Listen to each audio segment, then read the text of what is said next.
I'm talking today with Alexis Baden-Mayer. Alexis is the political director of the Organic Consumers Association.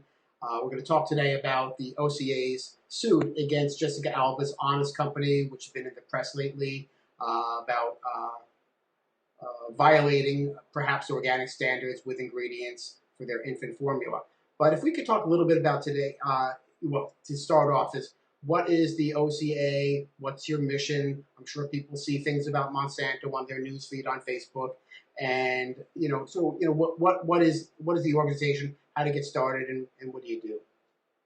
The Organic Consumers Association is a consumer advocacy group, and we have two main missions. One is to preserve organic standards and protect them, make sure that organic is always the highest standard. And so that's one part of the work that we do so that we can always claim to be organic consumers and hold that up as the gold standard for agriculture and food.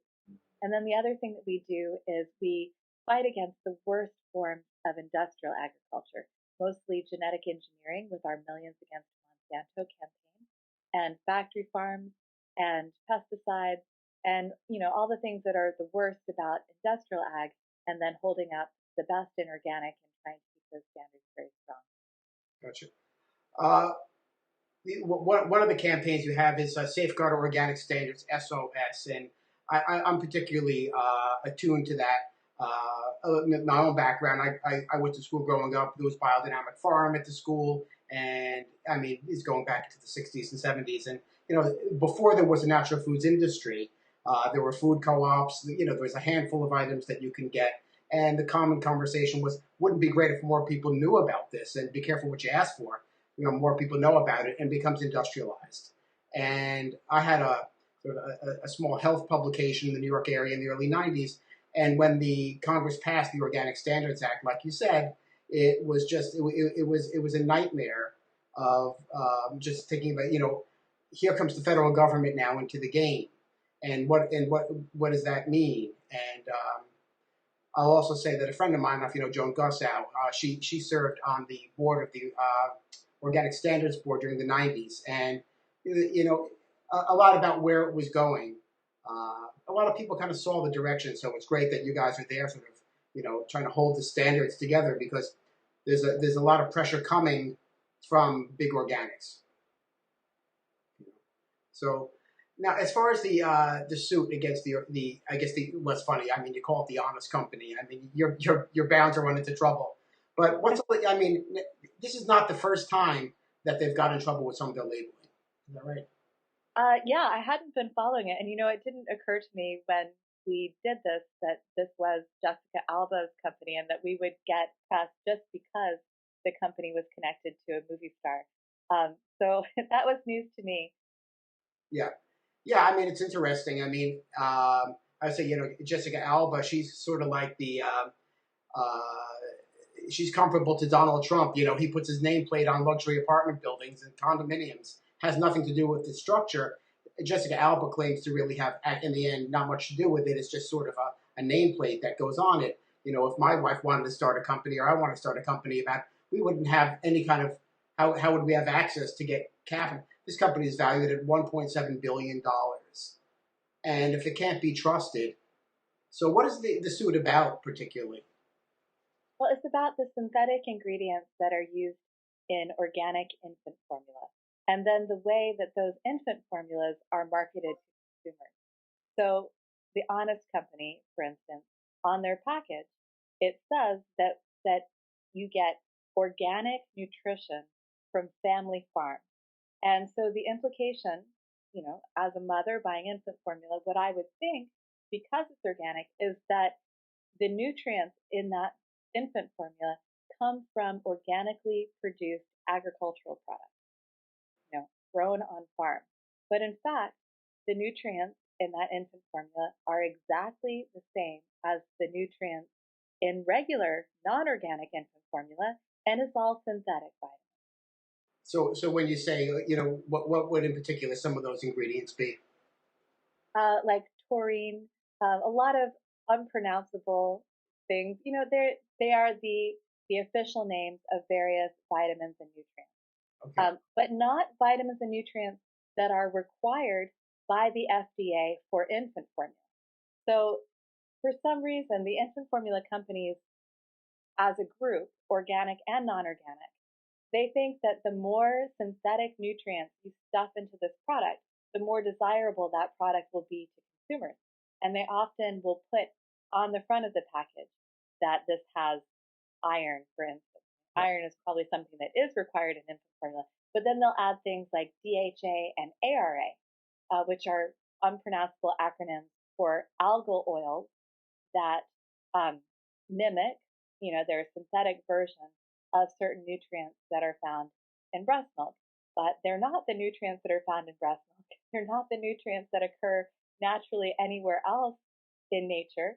They are nutrients that are produced in a lab. The algae is irradiated, and then it produces an oil that mimics or is a synthetic version of a nutrient. So it's just, hyper science. It's, some companies think this is the future of food. For instance, Nestle at one point said that it wasn't so interested in organic because it felt as a company that what consumers are going to want is nutraceuticals. They're going to want foods that are enhanced with super nutrition. And they figure, that nutrition is going to have to come from synthetics. But it doesn't have to come from synthetics. And there's no reason why organic should take that route. I just bought a multivitamin for my dad. And, I looked for the multivitamin that had the USDA organic seal. And, since I know something about this, I really wondered, well, is this going to be just like the infant formula where, it says it's organic, but all the nutrients are actually synthetic? But no, if you're a vitamin, all it is nutrients. So you have to have, in order to have the organic seal, you have to have 95% organic ingredients. So with the infant formula, the way they're getting away with this is that 95% of the infant formula is either milk or soy. And then 5% are the synthetic vitamins. But you can get a multivitamin that is certified USDA organic, and it's almost 100% whole food source, organically grown nutrients from real food in that vitamin. It's not a synthetic version of the vitamin. And so now that the industry has progressed to that point where we have organic sources for all of our essential vitamins, we could have infant formulas that are like that too. But they aren't going to come into the marketplace as long as we continue to allow companies like Hain and Honest, with brands like Earth's Best, to be able to market their infant formula as organic nutrition. Now, and that's the subject of our lawsuit. This is the idea that they're telling consumers that the nutrition is coming from organically produced agricultural products when the nutrition is actually just coming from synthetic. Right. Well, the term organic, this has been one of the consequences of the USDA Organic Act, is that organic now has become the sort of comfort blanket. People see the word organic, and it just sort of implies all kinds of things. But people don't really know what's behind it. Most consumers don't know. This is the problem when people don't have experience with actual farming themselves, or putting together products themselves to see what does it actually mean. What does it actually mean to grow things organically?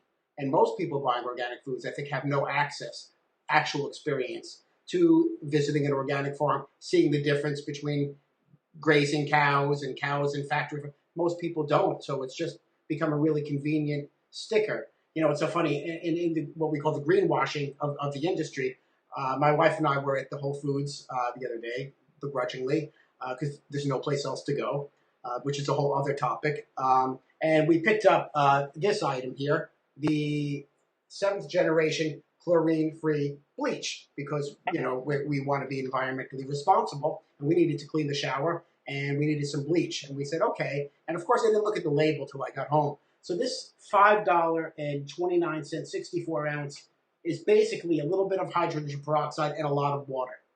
Right. So I could have done this for like maybe a quarter, Right. and 7th generation has really the kind of this wonderful slogan about the 7 generations, the Iroquois, I guess, about think about 7 and it's all sloganeering. Right. I took a photo in our local Whole Foods and last night, and above the produce section, where it's probably mostly conventional produce, a tremendous sign that says organic. like King Kong organic sign, you know.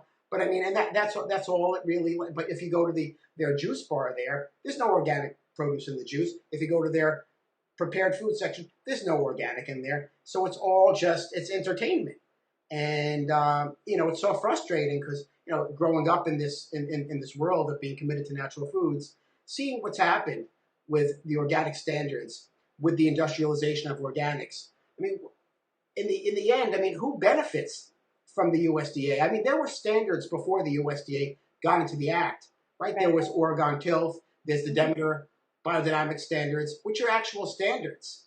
Yep. This seems to be it's constantly fighting, and we did a piece for one of our websites about just the labeling of beef and how the Organic Standards Board is getting all kinds of pushback about grass-fed beef.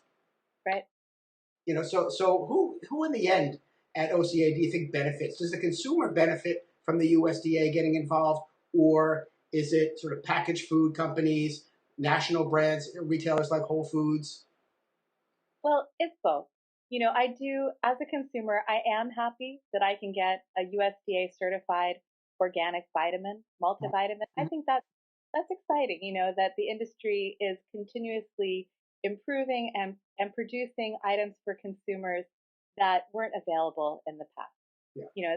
Of course, it's best to get your nutrition from the food that you eat, but if you're ill or need a multivitamin to supplement what you eat, it's great that now we have an organic version where the nutrients actually come from organic food.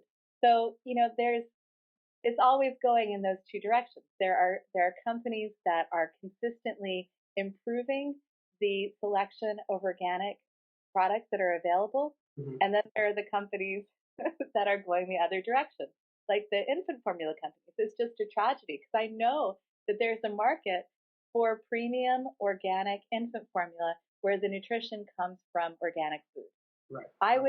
I'm a mom, I breastfed, but I had to buy formula at one point, and I ended up buying Earth's Best because there wasn't anything else available. All of the infant formulas are the same. So I think that, it's always going in those two directions. There are the companies that are getting away with stuff and marketing things to consumers that, like your seventh generation product, that you realize like, wow, the value of this product isn't really what it's chalked up to be. And also companies like Whole Foods, that issue that you describe of being in the produce section of Whole Foods, that's one of my pet peeves that drives me nuts. I'm shopping with my kids. I've got a 3-year-old in the cart, and there's a huge pile of apples. Some of the apples are organic, and some of the apples are not. But they're in this one big bin together, and my kid's just pulling apples out of the bin, and I'm trying to figure out what's organic and what's not. And I'm it's my full-time job to do this. And I know that regular people who don't spend 24/7 figuring out what's going on with organic, they don't know, and they're getting bamboozled all the time. Yeah. So here's the other issue I have with certification of organic produce is that if you go to buy certified organic sweet peppers, and you can walk into any Whole Food store in the country, they are not grown in the United States. Right. They're grown in either Holland or Mexico. Okay. Now, here in South Florida where I live, I mean, except for the summer, I mean, I go to a local farm here that grows, sweet peppers. And, the price comparison I won't even, talk about. That's a whole other topic. They're not a quote unquote organic farm, but they are a local. It's grown locally and they're a clean farm. There comes a point to it when we have to make a decision. Do I want to pay for, do I want the organic standard to include something that's shipped across the world that has a carbon footprint attached to it? Or do I want something local where, and then the other side too, I know organic farmers. There are acceptable sort of sprays that are there because if there was nothing used, nobody would want to eat these foods because they would be blemished. So, there's a whole lot that goes into it here where there's the discernment really, the consumer doesn't get the full end. I was at the Natural Food Show in Baltimore earlier this year, and I stayed away for about 20 years just because I just was so tired of the sort of big organic thing. And I had occasion to be in Baltimore, and I went to the show, and I said, I want to do a story on why so much added sugar in packaged organic foods. Oh, yeah. Why? And in the end, the answer I'm given by the industry, this is sort of stock answer, is that, well, at least we're increasing organic acreage in the United States. Until you check that since the inaction of the Organic Standards Act, there's been no measurable increase of organic acreage. So can you talk a little bit about that? I mean, it's so frustrating that when you peel back the curtain a little bit and what you find. Yeah, I feel those same frustrations. Um, yeah, and I do. I think the most important point for consumers about thinking about the world that you want to live in and how you engage to build that world. I do completely agree with you that organic is really a grocery store standard, and it is a standard that is often applied to processed food that you probably shouldn't be eating because they've got too much sugar, too much salt, too much fat, whatever it is. Um, yeah, it's just an organic version of the same junk food that you shouldn't be eating, Yeah. and it's really challenging, to just to realize that and to make the choice to buy fruits and vegetables primarily from farmers that you know. And personally, I also want to shop for raw milk. Raw milk. I live in Maryland. Raw milk isn't available at the grocery store in Maryland. So, I have to go to farmers directly to get raw milk, for instance, because of the ridiculous restrictions on raw milk. So, um, you are going to get better nutrition, better produce, and as you mentioned, a much better price. When I go to the local farmers market and I get there at 7 p.m. when they're closing, I say I want some kale and I get kale, like Yeah. more kale than I can handle. Because the farmers are just like, look, I grew it, I brought it. You're a good customer. Just take what I've got. At the end of the evening. Yeah. You get great deals when you work directly with farmers. So and then you're living, it's like these are farms in my area. Maybe not exactly where I live, but they're within 100 miles or so of where I live. And you can imagine, I guess some people have coined this term, eat the view. It's like eat the food in the landscape that you'd like to see created. If you want a landscape that is small farms operated by families that are selling to their local community, like that's a beautiful world to live in. And I think that, certainly I'm appreciative of the USDA organic standards for things like the multivitamin. It's just like there are going to be some products that have to be, mass produced and distributed through a grocery store supply chain. But if it doesn't have to be, go get it, or grow it yourself.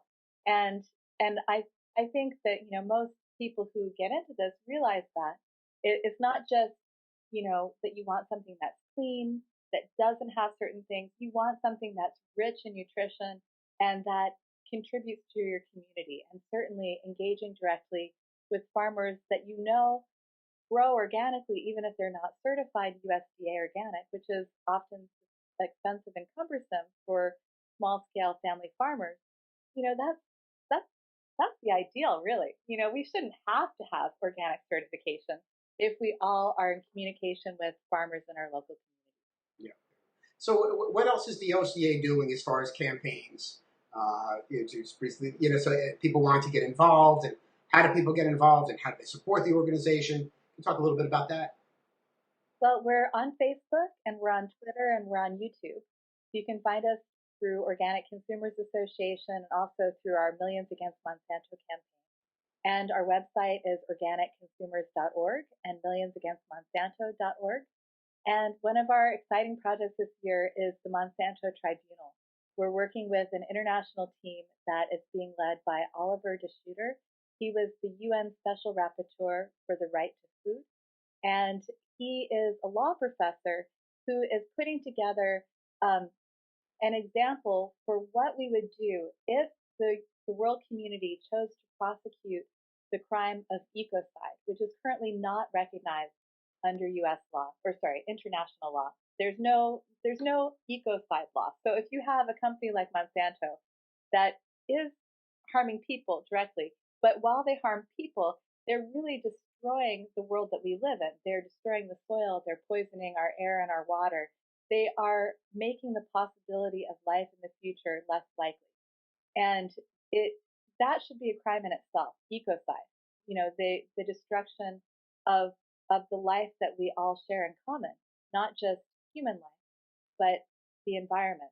And so Oliver DeShooter is working with his law students and a team of eminent trial lawyers and judges from all over the world, and they're putting together an example trial.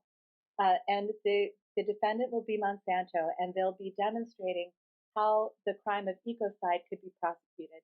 And they're using Monsanto because Monsanto is, unfortunately, an excellent example of this type of crime because they've left behind such horrible toxins.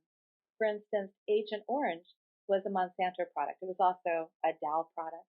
There were other chemical companies that produced Agent Orange for the U.S. government to use in Vietnam. But Monsanto was one of the primary manufacturers of Agent Orange. And they just left it. It got dumped and left behind in Vietnam. And to this day, the toxins in that herbicide are continuing to poison people. And people can't have babies, or they have babies that are deformed and have terrible birth defects. And this is a very good example of what ecocide is. It ends the potential for healthy life into the future. And when you have a crime of that scale, you can't just prosecute. You could say, well, the direct victims that were exposed to Agent Orange, when in the time period that Monsanto was distributing the chemical, it's like that only gets a tiny piece of the damage and destruction. So the crime of ecocide is so much more apt because then you can measure the future destruction and the way chemicals persist in the environment and the damage that has happened in the past is happening now and will happen in the future. And so Monsanto is the ideal test subject to demonstrate the application of this particular crime. And hopefully by demonstrating this and having such a fantastic team of judges and lawyers and legal experts and professors, we can try to convince the UN to put this into international law formally. So we'll be doing this at The Hague in October. The date of the tribunal will be October 16th, which is World Food Day. But there is a wonderful way that everyone can get involved, is to collect the information from your friends, your family. If you have your own experiences, many of us have been harmed by Monsanto's products. Every single time that I go and speak in public on this issue, someone will come up to me and share a story. Just for instance, I have breast cancer, and where I grew up, my house was surrounded by Roundup Ready cornfields, and I played in those cornfields. Mm-hmm. And now I'm a young woman in my early 20s, and I have stage 4 breast cancer. Glyphosate, Monsanto's Roundup herbicide, which is the reason why they created their GMOs, so that the GMO crops could be sprayed with this herbicide that would normally kill the crops, so that they could use more herbicide. Right. Monsanto's Roundup Ready GMOs and glyphosate. Glyphosate is now considered by the World Health Organization to be a probable human carcinogen. That's just one step down from a known carcinogen. So it's just the number 2 level of carcinogen. It's very serious. And unfortunately, many of us have been impacted. So it's not hard to collect this testimony. Unfortunately, most of us, know somebody who's been impacted by exposure to herbicides. Another common story is Parkinson's disease. People who use herbicide Roundup on their lawn, it's a crime in itself that this herbicide is sold directly to consumers, because it's the type of toxin that probably should never be used, period. But if you are going to handle it, you should know how to protect yourself. It might make a difference, Yeah. So, but people, commonly just keep this in their garage, pick it up with their bare hands, and spray it all over the lawn that their kids play in and that they sit around in. And we're exposing ourselves to a carcinogen, to a chemical that causes Parkinson's disease. And there are many examples of people who have gotten these terrible illnesses because of exposure to Roundup. So this Monsanto tribunal isn't just to demonstrate this new crime that we could implement into international law, but it's also to collect all of the information from people around the world who have been harmed by Monsanto's products. Well, interesting. Well, as the political director, this an international tribunal or standard is going to come bump up against companies being indemnified under trade deals like the TPP. Chemical companies, pharmaceutical companies, they're all, as we know, indemnified against. So how does that come together? Yeah, we definitely have to fight the trade deals, the Trans-Pacific Partnership and the Trans-Atlantic Trade and Investment Partnership. So we've got a trade agreement being negotiated now with Pacific Rim countries and also with Europe. And both of these trade agreements, they're not final yet. And well, the TPP has been presented to Congress, but Congress has not yet approved it. So we still have time to stop them. And the TTIP trade agreement with Europe is still being negotiated. So we have time to influence what the outcome is of that. But like you alluded to, the main purpose of these trade deals is to allow companies to take legal action against governments outside of those governments' courts. So right now, like the U.S., we have laws that we can use to try to punish Monsanto for bad action. And Monsanto has, the Constitution and, laws that protect corporations from baseless lawsuits or that allow corporations to do business. There's a set of laws that Monsanto can engage with the U.S. government through. But these trade agreements would create a set of laws that are outside of the realm of nations. They're laws that would supersede the laws passed by people through a democratic process. These are agreements, supposedly agreements that countries arrive to, but the corporations are drafting these agreements, and they're trying to create a new set of laws that benefit the corporations and allow the corporations to operate outside of national jurisdictions. So if Monsanto didn't like a law, like for instance, what if we were to pass a law to label genetically modified foods in the U.S.? Monsanto could use these trade agreements to challenge that law. And in fact, Monsanto did do that when Europe first passed its laws to label genetically modified foods. They did this through the World Trade Organization, and they won. So technically, the World Trade Organization has said that the GMO labeling laws are a barrier to trade. But the U.S. was never able to get any type of enforcement action from the WTO. So they weren't able to get, normally what would happen is the WTO or the whatever trade agreement court, they would say, well, this law at the national level cost this company X amount of dollars.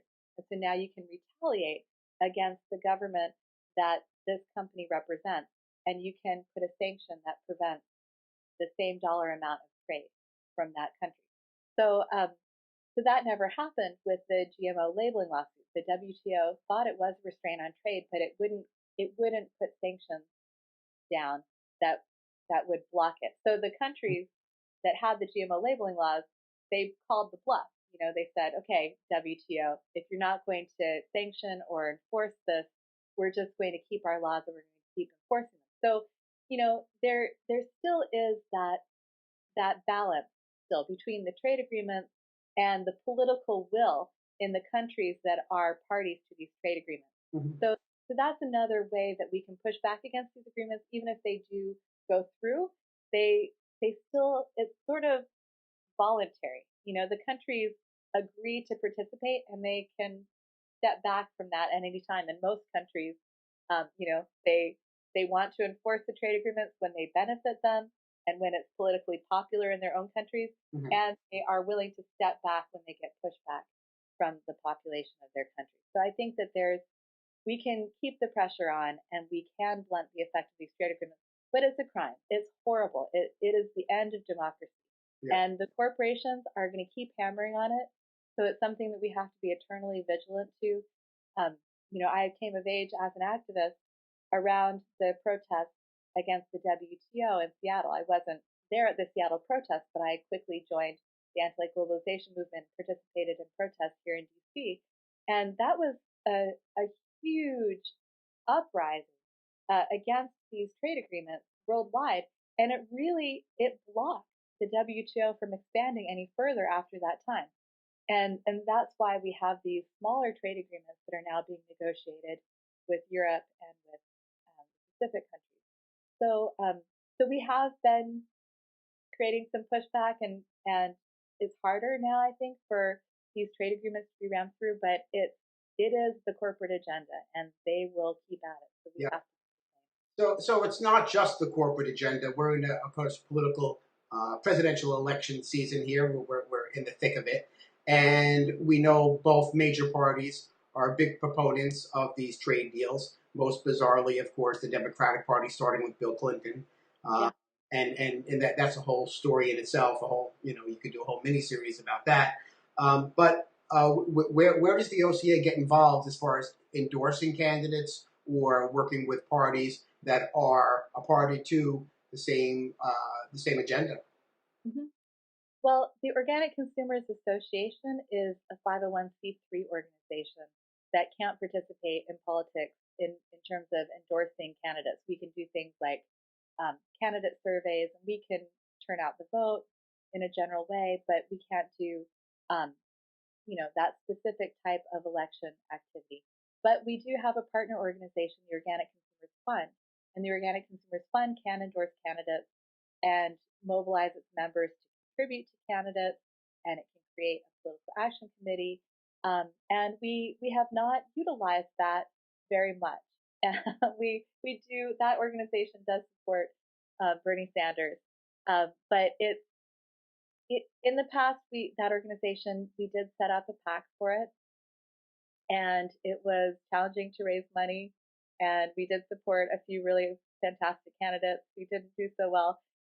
It really is tough. It's like there are avenues for nonprofit organizations to participate in politics in that way, but we have very much a pay to play system, and you can participate, but your impact really is limited by how much money you can raise. So we have not been really successful in that route. Although one thing that we did do in terms of election activity that I do think was valuable were the ballot initiatives to label GMOs. And it was the same type of thing where we raised more money than we ever thought was possible. We raised $8 million for one ballot initiative, which just I never thought our movement would see that type of money, but there really was a huge demand for change on this issue. And most of the contributions that came through my organization came in small donations. We had thousands and thousands of people who made $50 and less donations, and we were able to raise $1 million that way to contribute to these ballot initiatives. And we were able to raise $1 million a year while we were doing these initiatives. And I think it really got us where we are today. Our victory came in Vermont, where the law was passed through the legislature. But I think if we hadn't have had those ballot initiatives in California and Washington and Oregon, and Colorado, I don't think the issue would have captured the national consciousness. It wouldn't have gotten the attention that it got to move our movement forward. So I think that was a great way to use political power. But we have not tried to do that same sort of thing, focusing on a candidate. Although, Bernie Sanders is a very good representative of our cause. Yeah. And he's worked hard in Congress on that. He's supported states' rights to label GMOs. Yeah. But I guess the other reason why we haven't tried harder to raise money for federal candidates is because it's really challenging to make change at that level. Yeah. The federal government is much further removed from the people than local governments and state governments. So I think we're still thinking that the change we want is going to be more available on a state and local level. Yep. Well, I did an interview a couple of weeks back with Jill Stein, who's running for president of Yeah, the Green Party. And there's a movement afoot now called Bernie or Bust, and they're joining up. And in fact, Jill is encouraging now because it's clear that Hillary Clinton will be the nominee, and Bernie Sanders has agreed to support her. What happens to Bernie's followers? Do they go along and support Hillary Clinton, or then do they go over to an independent? Well, that independent third party is already there as the Green Party. yeah, And so that's a pretty exciting direction, maybe for the Organic Consumers Fund to consider. Hey, here you have a party that's really aligned. I mean, the Democratic Party is, I mean, they're as aligned as the Republican Party would be aligned. They're aligned with the corporations, but that would be an interesting place for the Organic Consumers Fund to start putting their efforts, because I think that there are, my daughter's a millennial. She's a first time voter. There's a lot of millennials who got excited by the Sanders campaign who are going to be left thinking, now what? Are you kidding me? You mean we're going to have to go now support this candidate you've been telling us is everything we don't want because we yeah, have to have some sort of unity? And right, I think, it really discourages people from the process. Um, yeah, and with this movement now to show young people, and especially seasoned people into the electoral game, let's face it, it's a game, that there's an alternative. In fact, the older Ron Paul recently said on CNN that if you're a conservative, vote Libertarian. If you're a progressive, vote Green, but don't waste your vote on the two major parties.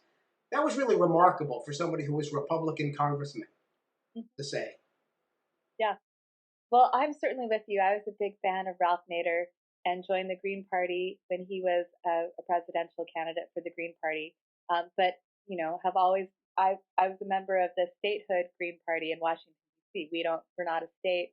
We can't we don't have a congressperson or two senators. Um, so the statehood Green Party, two movements came together in D.C. to establish a party that often gets more votes than the Republicans do here in DC because it's such a left leaning voter population Yeah, in and DC. in Maryland, you have my friend Margaret Flowers running for Senate, That's right. Yeah. Green Party there. That's an exciting campaign going on. Yeah, and that's a very similar situation to the Sanders Clinton situation because we had Chris Van Hollen running against Donna Edwards. Yeah, Donna Edwards was a fantastic progressive, but she got slammed. I kept hearing radio spots about her where, you know, black politicians would come out and support Van Hollen instead of Donna Edwards and then claim that Donna Edwards was spreading lies about Van Hollen. It was just really ugly and horrible propaganda. Not a fair fight in any means. And I think Chris Van Hollen just had more money to yeah, get his viewpoint out. But now that the progressive lost the Democratic primary, where do you go? I mean, I'll be voting for Margaret Flowers, not Chris Van Hollen. yeah, yeah. Great. Well, this has been great. I really appreciate your time and your knowledge. I'm going to make sure that the links are all accompanying this video so people can find out more about OCA, get involved, become a member, and all that. And hopefully we can talk again, maybe as the campaign goes on, and maybe the fund can get involved and sort of be a force for change here in a really crucial year when maybe some change can actually happen. Yeah, I think that's really positive. Thank you. Yeah, thanks. Have a great day. You too. Bye bye.